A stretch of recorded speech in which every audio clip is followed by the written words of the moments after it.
믿음의 사람들이 살아갔던 그 흔적을 기록해 놓고 있습니다. 믿음의 사람들은 과연 어떤 삶을 살았을까가 기록에 되어 있는 것이죠. 우리가 잘 알고 있는 골리앗과 다윗의 이야기도 성경에 기록이 되어 있습니다. 왜 하나님은 하나님이 사랑하시고 선택하신 이스라엘 백성 앞에 골리앗이라고 하는 무지무지한 장수를 갖다 놓으셨을까? 이런 질문이 우리한테 생기는 것입니다.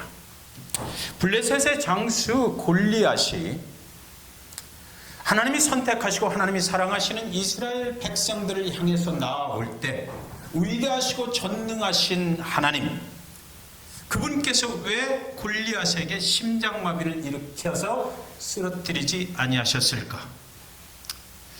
골리앗의 무지무지한 장수, 그 사람이 이스라엘을 향해서 내가 너희를 쳐 죽이리라라고 소리를 치면서 나올 때에 왜 하나님께서는 하나님이 사랑하시는 이스라엘 백성들 앞에서 그들을, 그 골리앗을 뇌출혈로 쓰러뜨려 버리지 아니하셨을까?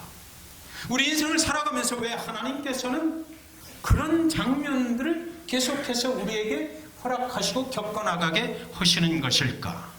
이런 질문이 생기지 않습니까? 왜 인생을 살아가면서 우리에게 무엇을 원하셔서 우리 인생길 앞에 그런 장애물, 무지무지한 장애물을 갖다 놓으시는 것일까? 그 해답이 사무엘상 17장 45절 47절에 있습니다. 너는 칼과 창과 단창으로 내게 나아오거니와 나는 만군의 여호와의 이름으로 곧 네가 모욕하는 이스라엘 군대의 하나님의 이름으로 네게 나아가노라. 오늘 여호와께서 너를 내 손에 넘기시리니 내가 너를 쳐서 내 목을 베고 블레셋 군대의 시체를 오늘 공중의 새와 땅의 들짐승들에게 주어 온 땅으로 이스라엘의 하나님이 계신 줄 알게 하겠고 또 여호와의 구원하심이 칼과 창에 있지 아니함을 이 무리에게 알게 하리라. 전쟁은 여호와께 속한 것인지 그가 너희를 우리 손에 넘기시리라. 이 말씀 속에서 보면 다윗이 골리앗을 향해서 나아갈 때에 그 믿음의 고백을 이렇게 한 거거든요. 하나님께서 하실 것이다. 내가 너를 치러 나가는 것이 아니고 전쟁은 하나님께 속한 것이므로 하나님께서 하실 것이다. 다만 나는 무엇을 하나님께 보여드리면 된다? 믿음을 보여드리면 된다라는 다윗의 고백이 여기 있는 것입니다. 그래서 하나님께서 저와 여러분의 인생길에 무지막지한 그런 장애물들을 갖다 놓으실 때 우리는 꼭 오늘 이 말씀을, 이 상황을 기억했으면 좋겠다는 것입니다. 하나님께서는 무엇을 보시기를 원하신다고요? 우리의 믿음을, 하나님을 향한 저와 여러분의 믿음을 보시기를 원하시기 때문에 하나님이 당연히 미리 쳐 없앨 것도 불구하고, 그럼에도 불구하고 하나님께서는 우리의 믿음이 나타날 때까지, 우리의 믿음이 하나님께 고백이 될 때까지 하나님은 기다리시는 하나님이시다라는 거죠. 만약에 여러분 우리의 믿음의 고백이 없으면 어떻게 될까요? 어떻게 될 것 같아요? 하나님은 아무 일도 안 하실까요? 그래도 하나님께서는 일하실 것이에요. 그러나 하나님은 저와 여러분의 믿음의 고백을 듣기를 원하시는 그런 하나님이시다라는 것이에요. 하나님을 정말 나의 삶으로 인정하고 받아들이고 하나님의 능력이 내 인생 가운데 역사하면 나는 당연히 승리할 수 있다라고 하는 것, 나는 할 수 없으나 내가 믿는 하나님께서 하실 것이다라고 하는 그 믿음, 그것을 보시길 원하신다는 것이죠. 우리의 삶으로 나의 믿음을 증명되는 것, 그것을 하나님은 보시기를 원하신다는 것입니다. 하나님은 여러분 아브라함에게 주셨던 사랑하는 아들 독생자 이삭을 모리아산 정상으로 끌고 올라가서 번제물로 드리라고 말씀하셨어요. 그래서 아브라함이 이삭을 데리고 모리아산으로 올라갑니다. 그래서 같이 갔던 종들을 그 모리아산 입구에 놓고, 그리고 나서 내가 갔다 올게 하고서 이삭을 데리고 올라가요. 왜 하나님께서는 그 중간에 모리아산 중턱에서 이제 됐다, 내가 네 믿음을 보았다라고 말씀하시지 아니하셨을까? 왜 끝까지 모리아산 정상 끝에 가서 번제단을 다 쌓아놓고, 그리고 그 사랑하는 아들을 번제단 위에 올려놓고 칼을 들어서 그를 내려치는 순간까지 하나님은 그 시간을 미루셨을까라는 거죠. 아브라함의 믿음이 정말 하나님을 신뢰하는 믿음인가, 그것을 그의 삶으로 증명하는 그런 믿음의 사람인가를 보시길 원하셨다는 것이죠. 저와 여러분의 인생이 그런 거예요.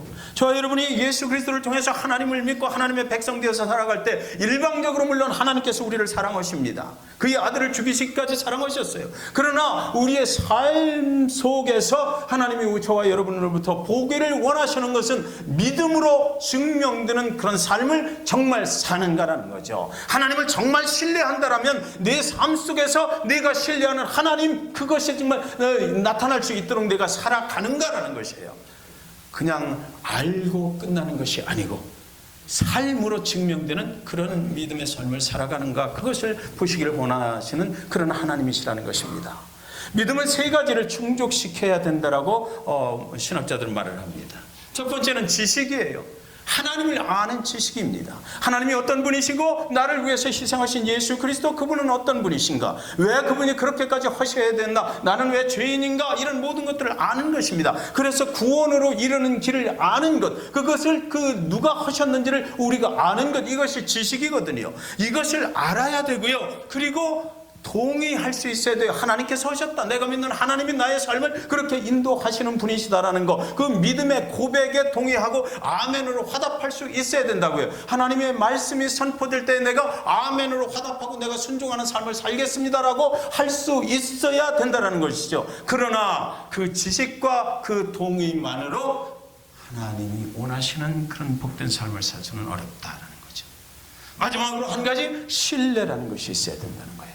내 삶으로 그것을 증명을 할 수 있어야 된다는 거죠. 신뢰, 하나님을 정말 내가 믿음의 고백으로 알고 있는 것, 또 내가 동의한 그런 부분들을 내 삶의 현장에서 정말 그렇게 하나님이 하실 것으로 믿고 그분을 신뢰하고 그것을 삶으로 증명하면서 살아야 될 것이다 라는 것입니다.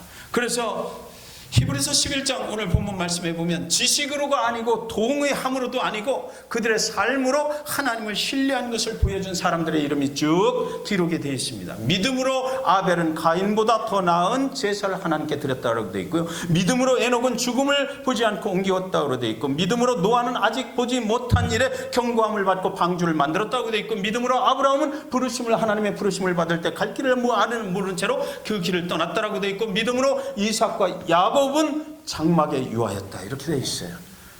그러니까 그들의 삶이, 믿음이 증명이 됐다는 것입니다. 하나님의 말씀만 알고 끝나는 것이 아니라, 그것을 아멘하고 끝나는 것이 아니라 정말 그들의 삶은 그렇게 살았다는 것이죠. 아멘한 대로 살았다는 것이에요. 믿음은 우리의 삶으로 하나님께 반응하는 것이다라는 것입니다. 우리의 삶으로 반응을 할 때 하나님께서 기뻐하시는 것이에요. 오늘 본문은 이 사람들에 대해서 말씀하고 있어요. 13절에 이 사람들은 다 믿음을 따라 죽었으며 약속을 받지 못하였을 때 그것들을 멀리서 바라보고 환영하며 또 땅에서는 외국인과 나그네의 임을 증언하였더니, 이 사람들이란 말씀이 제 마음속에 확 박히는 거예요. 이 사람들은 믿음으로 살았던 사람이거든요. 그러면 이 사람들의 리스트에 저와 여러분의 이름도 기록이 되어야 하지 않을까라는 거죠. 다 믿음을 따라 죽었어요.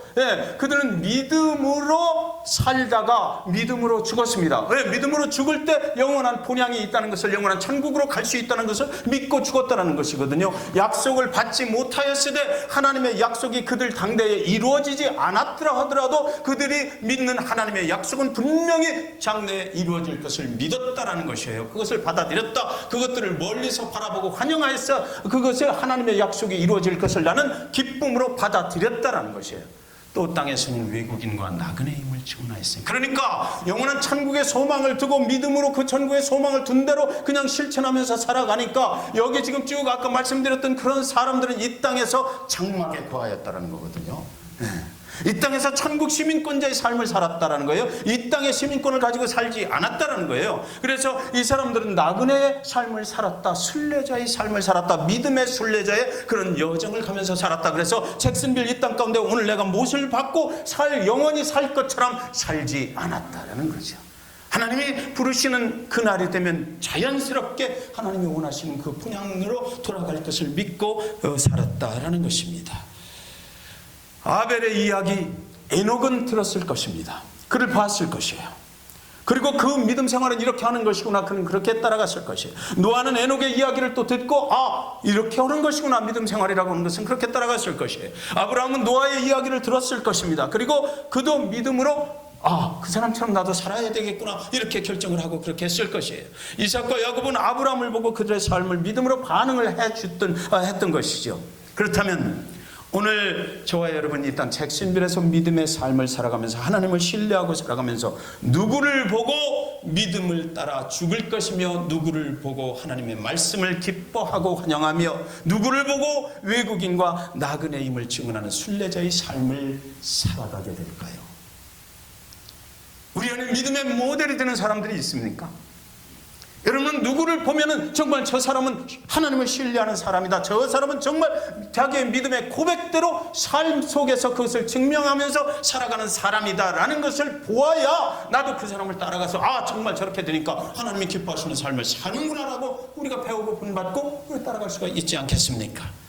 그들의 믿음의 목적지는 이 땅에 있지 않았어요. 그들의 믿음의 목적지는 본향이었습니다. 여러분의 믿음의 목적지는 저와 여러분이 갈 곳은 이 땅이 아니고 본향이고 잭슨빌이 아니고 본향입니다. 하나님이 예비하신 예수 그리스도 그분께서 미리 가셔서 우리의 처소를 준비하신 그곳이란 말이에요. 14절에 그들이 이같이 말하는 것은 자기들이 본향 찾는 자임을 나타냅니다. 저와 여러분이 이 땅의 삶을 살면서 이 땅에 거주하는 것이 아니고 본향으로 갈 그 길의 여정 가운데 있다라고 생각하고 살아가야 된다는 것이죠. 초대교회 성도들 그들은 수많은 핍박을 견디면서 살아야 했어요. 세상 사람들이 그들에게 물었을 것입니다. 너희들은 왜 그렇게 사는 거야? 그들이 대답했을 거예요. 우리는 그리스도를 섬기는 사람이라 이 땅에 소망을 두는 것이 아니고 저 본향에 소망을 두고 사는 사람들입니다. 그래서 그 안디옥 교회 교인들에게 그때부터 세상 사람들이 그리스도인이라고 했던 거예요. 저와 여러분이 그리스도인이잖아요. 그리스도인은 이 땅의 장막을 영원히 살 것처럼 치고 사는 사람들이 아니고 본향에 그 목적지를 두고 살아가는 사람들이라는 것이죠.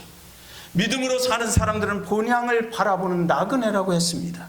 이 땅에서는 천국의 시민권을 가진 천국 시민권자요 하나님의 본향을 사모하는 순례자들의 삶을 살아가는 것이다. 이 땅에 소망을 두는 것이 아니고 그들은 천국 본향에 소망을 두고 살아가는 사람들이라는 것이에요. 여러분, 어떤 동네에 아주 오랫동안 침체기를 겪는 그런 교회가 하나 있었다고 그래요. 그래서 목사님이 왔다가 희망이 없어요. 소망이 없으니까 또 가버리고, 그래서 또 다른 목사님 또 오셨다가 또 소망이 없다라고 가버리고, 세상에 너무나 죄악이 관영하고, 그래서 이 교회가 복음 사역을 제대로 감당할 능력이 없는 걸 알고 자기도 거기서 도저히 감당할 수가 없어서 가버리고 그래서 그 교회는 또 재정적으로 어려움을 겪게 되니까 다른 타민족에게 또 임대를 주고, 지역 내 교회에 대한 굉장한 부정적인 그런 평가가 있고, 그런 가운데서 어느 날 다른 모든 사람들이 그 교회는 비전이 없다라고 이렇게 생각할 때 신임 젊은 목사님이 그곳에 부임을 하셨다고 합니다. 교인들은 별 관심이 없이 그저 감사하네, 이런 교회도 또 와주니까 감사하네, 나도 언젠가는 떠나야 될 텐데 저분 잘하려나 모르겠네, 이런 정도로 관심을 보였다고 그래요. 그런데 그 목회자가 와서 사례비에 대해서 전혀 관심을 안 갖는 거예요. 그 목회자가 와서 은퇴 후에 어떻게 자기가 살 것인가에 대해서 전혀 관심을 안 갖는 것입니다. 대신에 오자마자 그분이 시작한 일은 기도 모임을 시작합시다. 기도 모임. 그래서 성도님들 한 분 한 분 모이게 했어요. 그래서 매일같이 기도 모임을 하는 것입니다. 그러면서 그 가운데 자기가 신뢰하는 하나님을 우리가 삶으로 그 약속, 하나님의 약속을 믿어야 된다. 그래서 그 기도를 하는 것입니다. 하나님이 약속하신 건 믿습니다. 우리 교회에 주신 비전이 이루어질 것을 믿습니다. 우리 교회 가운데 성도들을 모아주셨으니까 하나님이 세우신 교회의 하나님이 주인이시니까 하나님이 하실 것을 내가 믿습니다. 우리가 믿습니다. 그래서 한두 분이 모여서 기도하기 시작하고 하나님의 약속이 분명히 그 교회를 통해서 이루어질 것을 믿는 성도들이 늘어나기 시작했다는 것이죠. 그래서 그들이 밖에 나서 이야기할 때 우리 목사님 자러 오셨는데 그 목사님 오시고 나서 하나님의 비전이 우리 교회에 정확하게 선포되고 명확해지고, 그래서 그 비전을 붙잡고 우리가 나가기 시작했어. 그랬더니 교회가 옛날보다 달라지는 모습이야. 그리고 나도 헌신하고 싶은 마음이 생겼어라고 밖에 나가서 이야기하게 됐고, 세상의 평가가 새롭게 바뀌어 나가고 하나님을 높이고 하나님의 이름의 능력으로 우리가 모든 것을 할 수 있다라고 그들이 고백하는 그 기도 모임을 시작했을 때 하나님께서 드디어 일하기 시작하셨다는 거예요. 그래서 지역사회가 그 교회를 바라보는 눈이 바뀌었다는 것입니다. 저 교회가 진짜 하나님이 일하시네. 그 쓰러져서 없어질 줄 알았는데 다시 새롭게 되는구나. 그래서 새로운 교인들이 와서 등록을 하기 시작했고 그 기도 모임이 자꾸만 커졌다는 거예요. 하나님의 말씀에 온전히 우리의 삶으로 그걸 인정하는 것, 신뢰하는 것, 그 하나님의 말씀이 그냥 지식으로 끝나는 것이 아니고 내가 아멘으로 화답하는 것으로 끝나는 것이 아니고, 오늘 아멘으로 화답하신 분들 꼭 기억하십시오. 그것으로 끝나는 것이 아니고 내 삶으로 그것을 증명해내고 정말 그렇게 살아갈 때에 그 말씀이 정말로 이루어지게 하시는 분이 하나님이시다라는 거죠. 그들의 삶으로 그것을 증명했다는 거예요. 그래서 믿음은 하나님께 우리의 삶으로 반응하는 것이다라는 것입니다. 여러분, 믿음은 이런 거예요. 믿음이 있다. 내가 믿음이 있다라는 것은 구원을 받은 자라는 얘기가 절대 아닙니다. 믿음이 있다, 믿음으로 산다라는 것은 하나님, 그 역사하시는 하나님, 나를 구원하신 그 하나님이 오늘 나의 삶 속에서 내 삶을 움직이시게 맡겨버리는 거예요. 신뢰한다라는 그런 것입니다. 지식으로만 알고 있으면 안 돼. 그것을 내가 정말 우리 삶 속에서 실천할 때 하나님께서 함께 하시고 하나님의 역사가 일어난다. 하나님의 역사는 무엇입니까? 그냥 우리가 하는 일이 아니죠. 우리는 전혀 예상치도 못했던 그런 방법으로, 하나님의 방법으로 우리의 삶을 확 뒤집어 버리는, 그래서 정말 하나님이 사용하실 수 있는 그런 사람들로, 그런 삶으로 인도해 가신다는 것입니다. 여러분, 우리는 하나님이 준비하신 본향을 향해서 함께 나아가는 순례자입니다. 오늘 기후관계로 우리는 밖으로 나가지 못했어요. 그런데 우리 여기 앉아 계신 분들은 전부 다 이 순례자의 여정에 함께 하고 계신 분들입니다. 그래서 우리는 하나님이 원하시는 그 본향을 찾아서 가는 길에 함께 있는 거예요. 그래서 우리가 소중한 것입니다. 우리 서로가 얼마나 소중한지 몰라요. 한 영혼 한 영혼이 그 본향길로 가는데 얼마나 핍박이 많겠어요. 얼마나 어려움이 많겠어요. 믿음으로, 내 삶으로 그 믿음을 증명해내기 위해서 우리가 혼자 갈 수가 없어요. 혼자서는 불가능해요. 교회가 하나님의 교회고 하나님의 소유주인 것을 인정하면서 하나님이 원하시는 그 본향길로 가기 위해서, 하나님이 원하시는 그 사역들을 하기 위해서는 우리는 헌신과 수고가 필요하고 핍박과 박해를 받아야만 되고, 그때 나 홀로 있으면 얼마나 외롭고 두렵고 떨리겠느냐고요. 그런데 여러분, 우리가 함께 가기 때문에 할 수 있는 거예요. 저와 여러분이 함께 있으면 얼마든지 가능한 것입니다. 그래서 우리가 서로가 믿음 안에서 함께 한 곳을 향하여 가고 있는 믿음의 순례자, 동반자인 것, 그것을 꼭 기억하십시오. 잭슨빌 중앙침례교회 믿음의 순례자 여러분들이 오늘 다 함께 해나파 빛을 바라보면서 하나님께 영광의 박수를 돌리겠습니다.